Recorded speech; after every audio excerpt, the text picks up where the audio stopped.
రాజేశ్వరి చెప్పే కథలకి స్వాగతం. ఈరోజు కథ కీర్తన. అలారం ఇప్పటికే ఆరోసారి మోగింది. ఇంకా స్నూజ్ చేసి పడుకుంటే ఆఫీస్కి లేట్ అవుతుందని ఎలాగో అలా మెల్లిగా లేచి నిల్చున్నాడు శ్రీధర్.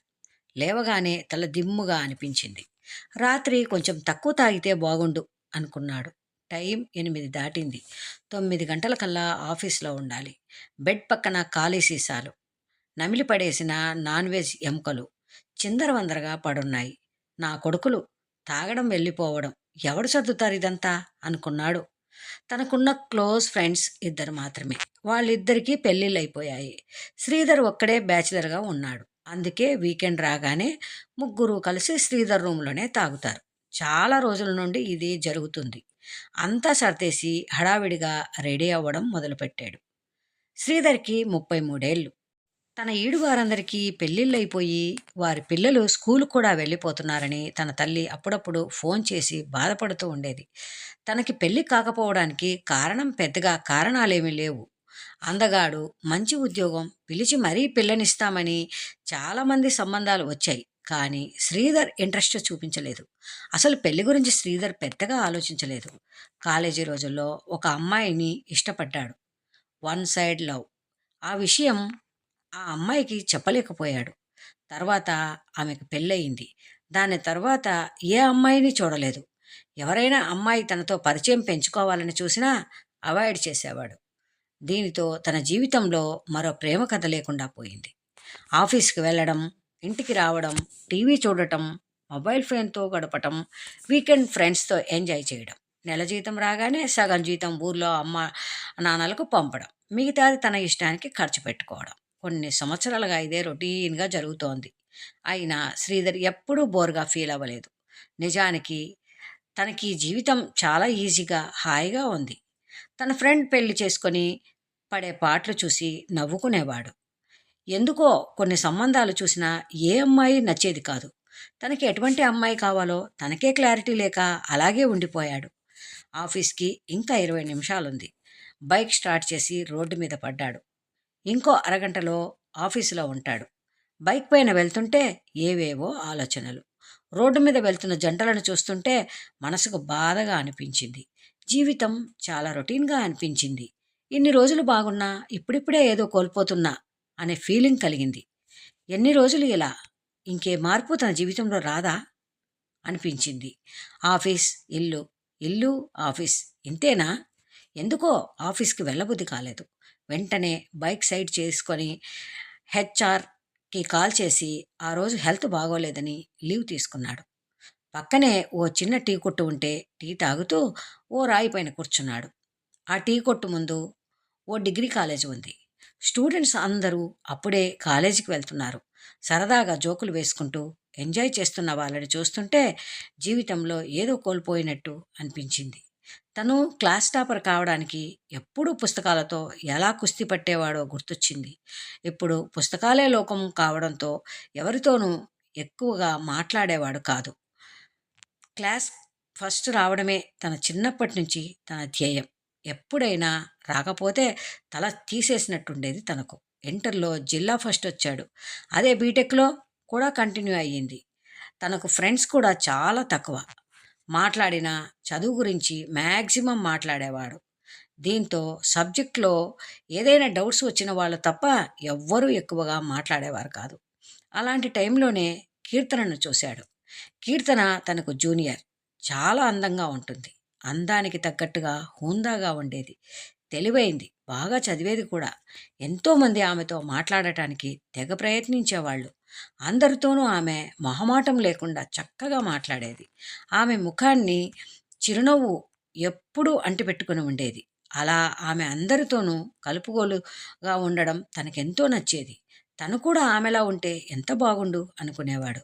కానీ చిన్నప్పటి నుండి అలవాటైన స్వభావం ఎలా మారుతుంది? బహుశా అదే ఆమెతో ప్రేమలో పడేట్టు చేసిందేమో. ఆమె చనువును చూసి చాలామంది ప్రపోజ్ చేశారు. సున్నితంగా అందరినీ తిరస్కరించింది. చాలామందికి ఆమె ఒక డ్రీమ్ గర్ల్. శ్రీధర్ కూడా ఆమెతో ఒక్కసారి మాట్లాడితే చాలు అనుకునేవాడు. చిన్నప్పటి నుండి ఇంట్రావర్ట్‌తో పెరగడం వల్ల ఎవరితోనైనా కొత్తగా పరిచయం పెంచుకోవాలంటే తన వల్ల అయ్యేది కాదు. ఇంకో విషయం ఏమిటంటే, ఆ అమ్మాయి వాళ్ళ ఇల్లు శ్రీధర్ ఇంటి దగ్గరే అయినా కూడా కనీసం పేరు కూడా పరిచయం చేసుకోలేకపోయాడు. దూరం ఉండి సంతోషపడడం తప్ప. తన చదువు, తన పుస్తకాలు అదే లోకం. ప్రొఫెసర్ల చేత చాలా మంచివాడు అనిపించుకున్నాడు. తన క్లాస్‌మేట్స్ కొంతమంది ప్రేమలో మునిగి తేలుతుంటే, తను కూడా ప్రేమ పొందగలిగితే ఎంత బాగుండు అనుకునేవాడు తప్ప, కనీసం తన ప్రేమ గురించి ఆమెతో చెప్పాలి అనే విషయం కూడా గ్రహించలేకపోయాడు. చెప్తే రిజెక్ట్ చేస్తుందేమోనన్న భయం. ఇలాగే 3 సంవత్సరాలు గడిచిపోయాయి. క్యాంపస్ ప్లేస్‌మెంట్‌లో అందరికంటే ముందు తనకే జాబ్ వచ్చింది. అప్పుడు చెప్పాలనుకున్నాడు తన ప్రేమ గురించి. అప్పుడైతే ఒప్పుకునేందుకు ఛాన్సెస్ ఎక్కువగా ఉంటాయనుకున్నాడు. కానీ తన దురదృష్టమో ఏమో కానీ అదే టైంలో ఆ అమ్మాయికి పెళ్ళయిపోయింది. కొన్ని రోజులు ఆ బాధలోనే ఉండిపోయాడు. ఇంకా ఆ ఏరియాలో ఉండలేక వేరే చోటుకు వెళ్ళిపోయాడు. ఆ కాలేజీ స్టూడెంట్స్‌ని చూస్తుంటే ఆ రోజుల్లో తను ఏం కోల్పోయాడో అర్థమయింది. ఇప్పుడు చూడు తన పరిస్థితి బావిలో పడ్డ కప్పలా తయారయింది అని బాధపడ్డాడు. కనీసం అందరిలా పెళ్లి చేసుకోవాలన్నా భయపడే పరిస్థితి వచ్చింది. వచ్చే అమ్మాయి ఎలాంటిది వస్తుందో అని. ఏదైనా ఫంక్షన్‌కి వెళ్ళినా పెళ్ళెప్పుడు అనే మాటలు వినలేక చుట్టాలను కలవడమే మానేశాడు. ఊరికి వెళ్ళాలంటేనే భయమేసేది. లైఫ్ అంతా ప్రశాంతంగా ఉన్న జీవితంలో ఏదో శూన్యం ఆవహించినట్లనిపించింది. ఇంకా ఎన్ని రోజులు ఇలా? ఇప్పుడైనా తన జీవితంలో మార్పు రావాలి. అవసరమైన భయాలన్నీ వదిలేయాలి అని నిర్ణయించుకున్నాడు. వెంటనే ఇంటికి ఫోన్ చేసి పిల్లని చూడమని చెప్పాడు. వారం రోజుల్లోనే మంచి సంబంధం వచ్చింది. అమ్మాయి బాగా చదువుకుంది. అందంగానే ఉంది. ఉద్యోగం కూడా చేస్తోంది. పైగా ఆమె తండ్రి చిన్నపాటి రాజకీయ నాయకుడు. ఆమెతో పెళ్లి చూపుల రోజు కొంచెం ధైర్యం తెచ్చుకొని ఒక అరగంట పైగానే మాట్లాడాడు. ఒక అమ్మాయితో అంతసేపు మాట్లాడడం అది ఫస్టే. దీప్తికి నో చెప్పడానికి రీజన్ దొరకలేదు. అంత మంచి సంబంధం ఇక దొరకదని చాలామంది చెప్పారు. ఒక నెలలో పెళ్లి ముహూర్తం కూడా వచ్చేసింది. నంబర్లు ఎక్స్చేంజ్ చేసుకొని చాట్ చేయడం, అప్పుడప్పుడు కలుసుకొని మాట్లాడటం అన్నీ జరిగిపోతూ ఉన్నాయి. అలాంటి సమయంలోనే ఒక అమ్మాయి తన ఆఫీసులో జాయిన్ అయింది. ఆమెను చూడగానే శ్రీధర్ షాక్ అయ్యాడు. తను ఎవరో కాదు, బీటెక్‌లో తను లవ్ చేసిన అమ్మాయి కీర్తన. అప్పుడు ఎలా ఉందో ఇప్పుడు అలాగే ఉంది. ఆమెను దూరం నుండి చూస్తున్నాడు గానీ, అక్కడికి వెళ్లి పలకరించాలంటే ఏదో మొహమాటంగా ఉంది తనకు. ఎందుకో ఆ రోజు తనకు పని చేయాలనిపించలేదు. కెఫెటేరియాలో కూర్చొని కాఫీ తాగుతూ ఏదో ఆలోచిస్తున్నాడు. ఇంతలో కీర్తన వచ్చి తన ముందు కూర్చుంది. శ్రీధర్ అవాక్కై అలాగే చూస్తూ ఉండిపోయాడు. హాయ్, మీరు నన్ను గుర్తుపట్టారా? అంది నవ్వుతూ. ఆ ఆ అన్నాడు అయోమయంగా. I think you don't recognise me. యాక్చువల్‌గా బీటెక్‌లో నేను మీ జూనియర్‌ని. ఇంకో విషయం ఏమిటంటే, నేను మీ పక్క వీధిలోనే ఉండేదాన్ని. చాలా సార్లు మిమ్మల్ని పలకరించాలని చూసినా, మీరు నన్ను పట్టించుకోలేదు. చదువులో మీరు టాపర్ కదా! ఏమైనా డౌట్స్ వస్తే అడుగుదామని ట్రై చేశాను. కానీ మీరు ఎప్పుడూ బిజీగా కనిపించేవారు. అందుకే మిమ్మల్ని డిస్టర్బ్ చేయడం ఎందుకు అని చెయ్యలేదు. చెప్పుకుంటూ పోతుంది కీర్తన. శ్రీధర్‌కి అది కలో, నిజమో అర్థం కావట్లేదు. ఛ! అప్పుడే ఆమెతో పరిచయం అయి ఉంటే నా లైఫ్ వేరేలా ఉండేదేమో. అయినా అమ్మాయి పలకరించినా పట్టించుకోనంత ఏం వెలగబెట్టావు ఆ టైంలో? అని తనను తానే తిట్టుకున్నాడు. ఇంతకీ మీరు నన్ను గుర్తుపట్టారా లేదా? నాకు మాత్రం మిమ్మల్ని ఇక్కడ చూడగానే సర్ప్రైజ్ అనిపించింది. అందులోనూ మన టీమ్‌కి లీడ్ మీరే అంటగా! అందుకే కొంచెం పరిచయం చేసుకుందామని ఇలా కీర్తన కొంచెం ఎక్సైటింగ్‌గా అంది. ఆ! గుర్తుపట్టాను. నా టీమ్ అని తెలిసి నేనే మిమ్మల్ని పలకరిద్దామని అనుకున్నాను అన్నాడు శ్రీధర్ చిన్నగా. హమ్మయ్య! ఇంక నాకు ఏ డోకా లేదు. అసలే కొత్త కదా! ఈ ఎన్విరాన్మెంట్‌కి ఎలా అడ్జస్ట్ అవుతానో అనుకున్నా. పైగా మీరే టీమ్ లీడ్ కాబట్టి వర్క్ ప్రెషర్ కూడా ఉంటుందనుకోను. Of course I am a hard worker. మిమ్మల్ని ఏ ఇబ్బంది పెట్టనులెండి ఇంకా. ఎలా ఉన్నారు? కీర్తన అలా నవ్వుతూ మాట్లాడుతుంటే అలాగే చూస్తుండిపోయాడు. అప్పటికి ఇప్పటికి ఆమె ముఖంలో చిన్న మార్పు కూడా రాలేదు. అదే ఉత్సాహం, అదే ఎనర్జీ, అదే చిరునవ్వు. ఏంటో ఆలోచిస్తున్నట్టుగా ఉన్నారు? మిమ్మల్ని ఏమైనా డిస్టర్బ్ చేశానా? అంది కీర్తన.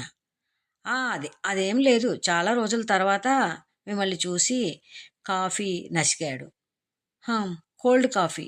శ్రీధర్ వెళ్ళి కాఫీ తీసుకొచ్చి ఆమె ముందు పెట్టాడు. తను కాఫీ సిప్ చేస్తూ ఉంది. How is your family? I mean your husband, children? Sridhar మెల్లగా అడిగాడు. ఆ ప్రశ్న అడగగానే కీర్తన ముఖం డల్గా అయిపోయింది. కొంచెం సేపు మౌనం తర్వాత అంది, ఐ ఆమ్ డివోర్స్డ్. నాకు పిల్లలు లేరు. అంతసేపు ఉరకలేస్తున్న గోదారిలా ఉన్న ఆమె ఒక్కసారిగా గంభీరంగా ఉన్న సముద్రంలో మారిపోవడం చూసి శ్రీధర్కి ఏమనాలో అర్థం కాలేదు. ఇంతలో దీప్తి నుండి కాల్ వచ్చింది. ఎందుకో ఫోన్ లిఫ్ట్ చేయాలనిపించలేదు. కానీ పొద్దున్న చాట్ చేస్తూ లంచ్ టైంలో కాల్ చేస్తా అన్నాడు. లిఫ్ట్ చేయకపోతే బాగోదని లిఫ్ట్ చేసి కీర్తనని ఎక్స్క్యూజ్ అడిగి కొంచెం పక్కకెళ్ళి దీప్తితో ఏదో హడావిడిగా 4 మాటలు మాట్లాడేసి తిరిగి వచ్చి చూశాడు. కీర్తన అప్పటికే అక్కడి నుండి వెళ్ళిపోయింది. శ్రీధర్ మూడు అంతా పాడైపోయింది. ఆ రోజు ఆఫీసులో మొత్తం కీర్తన గురించే ఆలోచనలు సాగాయి. మరుసటి రోజు మీటింగ్ ఉండడం వల్ల, ఆఫీసులో పని ఎక్కువగా ఉండడం వల్ల కీర్తన కనిపించినా పెద్దగా మాట్లాడలేకపోయాడు. ఆ రోజు సాయంత్రం లేట్ అయింది. పార్కింగ్ లాట్లో వెళ్ళి బైక్ స్టార్ట్ చేయడానికి ప్రయత్నించాడు. ఎంతకీ స్టార్ట్ కాలేదు. అలాగే దానితో తంటాలు పడుతూ కొద్దిసేపు ఉన్నాడు. ఇంకా లాభం లేదని క్యాబ్ బుక్ చేసుకుందామని మొబైల్ బయటకు తీశాడు. ఇంతలో వెనుక నుండి కీర్తన వచ్చి, ఎనీ ప్రాబ్లం అంది. అవునండి, బైక్ స్టార్ట్ అవ్వడం లేదు. ఈ మధ్య ట్రబుల్ ఇస్తోంది. మెకానిక్కి చూపిద్దామనుకుంటే టైం దొరకట్లేదు అన్నాడు శ్రీధర్. పోనీ నా స్కూటీ మీద వస్తారా? మీ ఇల్లు నేను వెళ్ళే దారిలోనే కదా. అంటే నిన్న చూశాను. అంటే క్యాబ్ బుక్ చేద్దాం అనుకుంటున్నా. మీకెందుకు అనవసరంగా శ్రమ? నాకేం శ్రమ లేదు, దారిలోనే కదా. నీకు ఇబ్బంది లేకపోతేనే. నాకేమీ ఇబ్బంది లేదు, మీకే ఇబ్బందేమో అని. నాకు అలాంటి అనవసరపు ఇబ్బందులేం లేవులేండి. అయితే పదండి అప్రయత్నంగా అన్నాడు శ్రీధర్. చల్లగాలిలో ఒక అమ్మాయి బైక్ పైన వెళ్తుంటే శ్రీధర్ మనసు గాల్లో తేలిపోతున్నట్టు అనిపించింది. కీర్తన పర్ఫ్యూమ్ వాసన ఆ ఫీలింగ్ని ఇంకా ఎక్కువ చేస్తోంది. కానీ మీకు పెళ్ళి అవ్వబోతుంది, ఇలాంటివి కుదరవు అని వార్నింగ్ ఇచ్చినట్టు దీప్తి నుండి వాట్సాప్ మెసేజ్ వచ్చింది. Where are you? On the way to home reply ఇచ్చాడు. Why late? Heavy office work. Are you not driving? Ya, my bike got trouble. Oh, in క్యాబా? శ్రీధర్కి ఇంకా చాట్ చేయాలనిపించలేదు. Ya, my mobile battery is low. Call you after reaching home అని ఆ chatting అక్కడితో ఆపేశాడు. కీర్తనతో ఏదైనా మాట్లాడాలి అనిపించింది. కానీ ఎలా మొదలు పెట్టాలో అర్థం కాలేదు. ఎవరితోనో చాటింగ్ చేస్తున్నట్టున్నారు అంది కీర్తన. ఫ్రెండ్తో. ఓహ్, అవును, మీ ఆవిడని నాకెప్పుడు పరిచయం చేస్తారు? ఈ ఏరియాకి కొత్త కదా. మీ ఆవిడని పరిచయం చేస్తే మేమిద్దరం ఫ్రెండ్స్ అవుతాం. ఎవరు పరిచయం లేక ఒకటే బోరు కొడుతోంది అంది కీర్తన. అంటే నాకింకా పెళ్లి కాలేదు నసిగాడు శ్రీధర్. వాట్, ఇంకా పెళ్లి కాలేదా? అదేంటండి, ఏదో తప్పు చేశానన్నట్టు అలా అన్నారు? ఓహ్, సారీ, జనరల్గా ఈ ఏజ్ వరకు అందరికీ పెళ్ళయి పిల్లలు కూడా ఉంటారు కదా, అందుకే అలా అన్నా. అంటే చేసుకోవాలనిపించలేదు అందుకే. మరెప్పుడు చేసుకుంటారు? ఆల్రెడీ పెళ్లి సంబంధం కుదిరింది. నెక్స్ట్ మంత్ నా పెళ్ళి. హే, కంగ్రాట్స్. అయితే మీ భార్యని నీ పెళ్ళికి ముందే పరిచయం చెయ్యాలి. అలాగే. నాకెవరితోనో మాట్లాడకుండా గమ్మున ఉండడం అంటే అస్సలు ఇష్టం ఉండదు. ఏదో ఒకటి వాగుతూనే ఉంటాను. చిన్నప్పటి నుండి ఇలా అలవాటైపోయిందిలేండి. మీ కాబోయే ఆవిడని పరిచయం చేస్తే కొంచెం రిలీఫ్ అవ్వచ్చు. శ్రీధర్ స్కూటీ మిర్రర్లో కీర్తన ముఖం చూసి ఆమె చెప్పేది వింటున్నాడు. ఇంత మంచి అమ్మాయి విడాకులు ఎందుకు తీసుకోవాల్సి వచ్చిందో అనుకున్నాడు. అడగాలా వద్దా అని సంశయించి, నువ్వేం అనుకోనంటే నేను ఒక విషయం అడగొచ్చా అన్నాడు. ఆ, మీరు విడాకులు ఎందుకు తీసుకోవాల్సి వచ్చిందో తెలుసుకోవచ్చా? నీకు ఇబ్బంది లేకపోతేనే చెప్పండి, మొహమాట పడుతూ అన్నాడు. ఇబ్బందేం లేదులే, ఈ పాటికే చాలామందికి చెప్పానులే. అలవాటైపోయింది. రేపైనా మీకు చెప్పాల్సిందే కదా. నాకు పిల్లలు కారు. నా గర్భసంచిలో ప్రాబ్లం ఉండి తీసేశారు. అందుకే నన్ను విడిచి వేరే అమ్మాయిని పెళ్లి చేసుకున్నాడు. మా అత్తమామలు కూడా ఆయనకే సపోర్ట్ చేశారు. ఇంకేం చేస్తారు? అదేం నాకు పెద్ద ప్రాబ్లంగా అనిపించట్లేదు. పిల్లల కోసం చాలా సైంటిఫిక్ మెథడ్స్ ఉన్నాయి కదా. పెద్ద ప్రాబ్లం కాదా? ఇవాళ రేపు చాలా సిల్లీ రీజన్స్కి విడాకులు తీసుకుంటున్నారు తెలుసా. వాటితో పోలిస్తే నాది పెద్ద ప్రాబ్లమే. అయినా మీ హస్బెండ్కి మీ మీద లవ్ ఉంటే అది పెద్ద ప్రాబ్లం కాకపోయి ఉండేది. లవ్వా? నవ్వింది. ఏమైంది? లవ్ అంటే నవ్వొచ్చింది. నాకు చాలామంది లవ్ ప్రపోజ్ చేశారు. నేను ఎవ్వరినీ యాక్సెప్ట్ చేయలేదు. కాలేజీలో ఉండగానే మంచి సంబంధం అని నాకు పెళ్లి చేసేశారు. ఆయనకు బిజినెస్, ఫ్రెండ్స్ తప్ప ఏది పట్టేది కాదు. ఇంట్లో టీవీ, ఫ్రిడ్జ్, ఏసీ లాగా నేను కూడా ఒక వస్తువునే తనకి. బైక్ వేగం పెంచింది తను. ఒక అపురూపమైన అందమైన అమ్మాయిని ఇంట్లో పెట్టుకుని ఆమె విలువ తెలుసుకోలేకపోయాడు వెధవ అనుకున్నాడు మనసులో. ఎంతోమంది కలల రాణిని ఇంట్లో పెట్టుకొని ఒక వస్తువుగా చూస్తాడా? ప్రేమించే హృదయం అందరికీ ఉండదు కదా. దేవుడికి ఎవరికి ఏమి ఇవ్వాలో తెలియదు అని ఇలా ఏదో ఆలోచిస్తూ ఉన్నాడు. ఇంతలో శ్రీధర్ ఇల్లు వచ్చేసింది.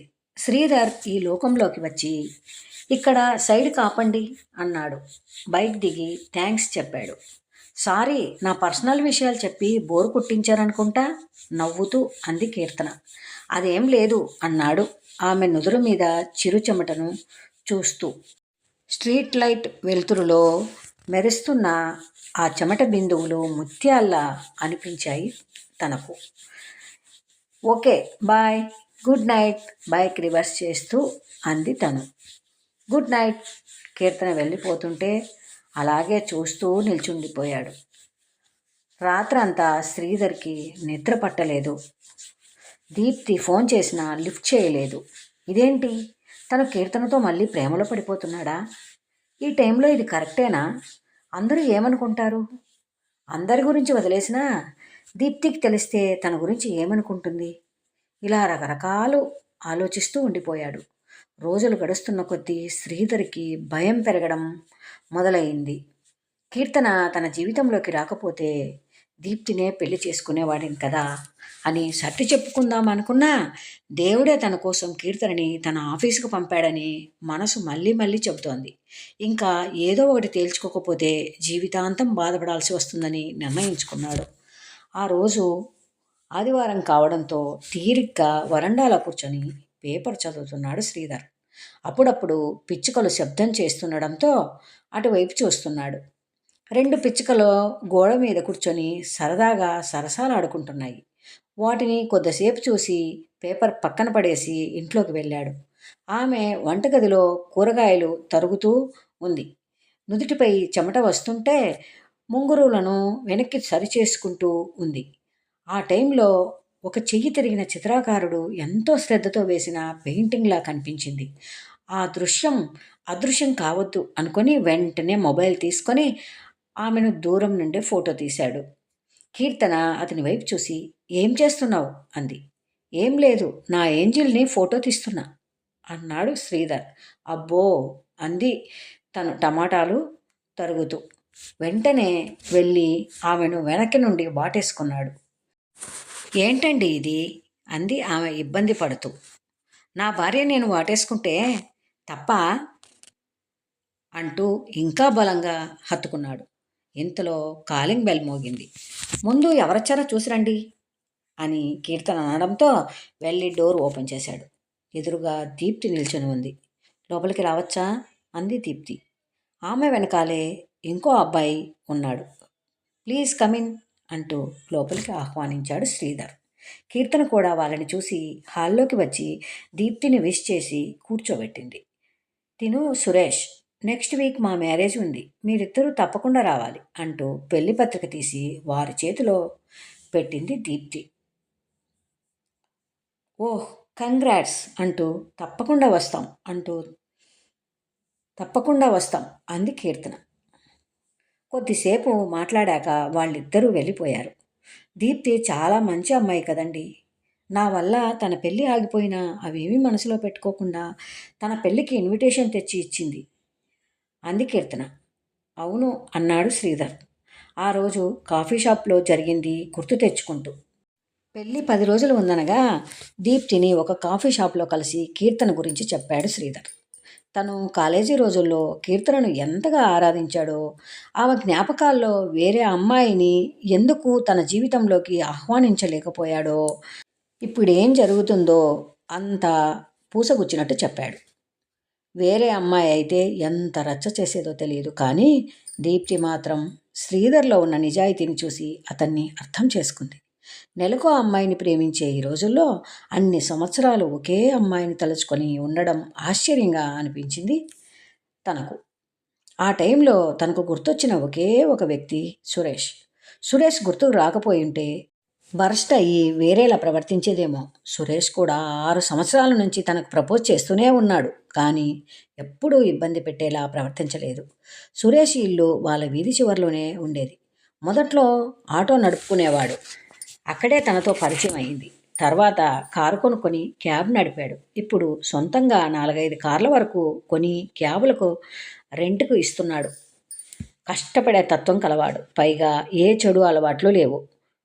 నీ ఇన్స్పిరేషన్తోనే జీవితంలోకి పైకి రావాలని నిర్ణయించుకున్నానని ఎప్పుడూ చెబుతూ ఉండేవాడు.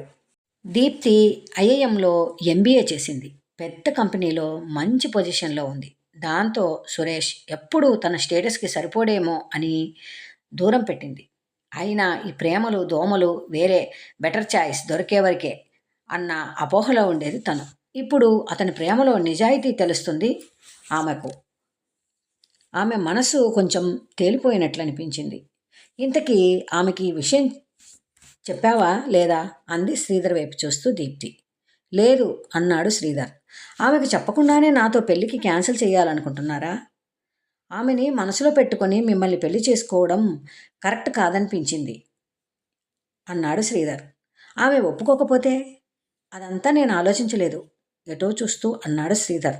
అయితే వెంటనే ఫోన్ చేసి ఆమెను ఇక్కడికి రమ్మను అంది దీప్తి కొంచెం గట్టిగా. శ్రీధర్ భయంతో ఎందుకు అన్నాడు. ఎందుకో తర్వాత చెప్తా, ఏం భయపడకండి, ముందు ఫోన్ చేయండి, అట్లీస్ట్ ఆమెను నాకు పరిచయం చేయరా అనడంతో తప్పక కీర్తనకి ఫోన్ చేసి ఆ కాఫీ షాప్కి రమ్మంటాడు. అరగంట తర్వాత వచ్చింది కీర్తన. దీప్తి తను తాను పరిచయం చేసుకొని ఈ విషయం మాట్లాడుతూ శ్రీధర్ కీర్తనను ప్రేమిస్తున్న విషయం మెల్లిగా చెప్పింది. కీర్తన ఒక్కసారిగా ఆశ్చర్యపోయింది. తర్వాత దీప్తినే కాలేజీ రోజుల నుంచి జరిగిందంతా కీర్తనకు అర్థమయ్యేలా చెప్పింది. శ్రీధర్ టెన్షన్ పడుతూ కూర్చున్నాడు. ఒక అమ్మాయికి అంతగా ప్రేమించే మగాడు దొరకడం కన్నా ఇంకా ఏం అదృష్టం ఉంటుంది అంది దీప్తి.